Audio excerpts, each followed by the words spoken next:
Wherever you go, whatever you do, throw a little at it. Omax, Vest and Briefs. Kumbakonam பள்ளி தீ விபத்தின் 22ஆம் ஆண்டு நினைவு தினத்தை முன்னிட்டு உயிரிழந்த குழந்தைகளின் உறவினர்கள் கண்ணீர் மல்க அஞ்சலி செலுத்தி வருகின்றனர். இது தொடர்பான கூடுதல் தகவல்களை செய்தியாளர் கோபிநாத் வழங்க கேட்கலாம். கோபிநாத், வணக்கம். சொல்லுங்க. கும்பகோணம் பள்ளி தீ விபத்தின் 22ஆம் ஆண்டு நினைவு தினம் இன்று கடைபிடிக்கப்பட்டு வருகிறது. உயிரிழந்த குழந்தைகளின் உறவினர்கள் இன்றளவும் கூட கண்ணீர் மல்க அஞ்சலி செலுத்தி வருகின்றனர். அவர்களை நினைவு கூர்ந்து வருகின்றனர். விவரங்கள் என்ன, விரிவாக வழங்குங்க.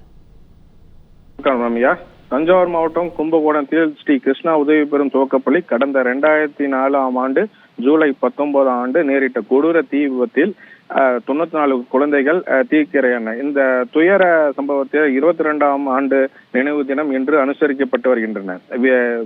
விபத்து நடந்த பள்ளி வளாகத்தில் முன்பு உயிரிழந்த குழந்தைகளின் புகைப்படங்கள் வைக்கப்பட்டுள்ளன. அங்கு குழந்தைகளை பறிகொடுத்த பெற்றோர்கள், உறவினர்கள் மற்றும் சமூக ஆர்வலர்கள் குழந்தைகளின் படங்களுக்கு மலர் தூவியும் மெழுகுவர்த்தி ஏந்தியும் கண்ணீர் மல்க அஞ்சலி செலுத்தினர்.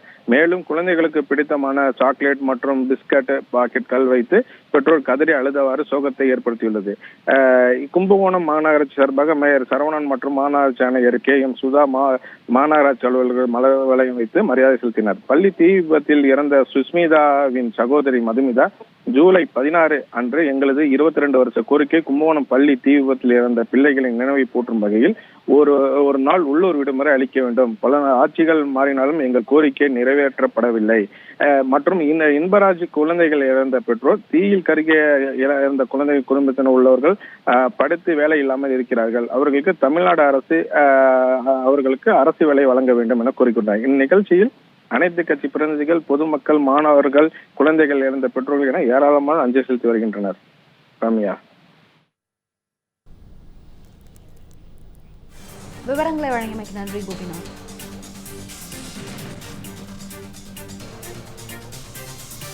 தமிழ் ஜனம் சேனலை சப்ஸ்கிரைப் பண்ணாம பார்த்துட்டு இருந்தீங்கன்னா மறக்காம சப்ஸ்கிரைப் பண்ணிடுங்க.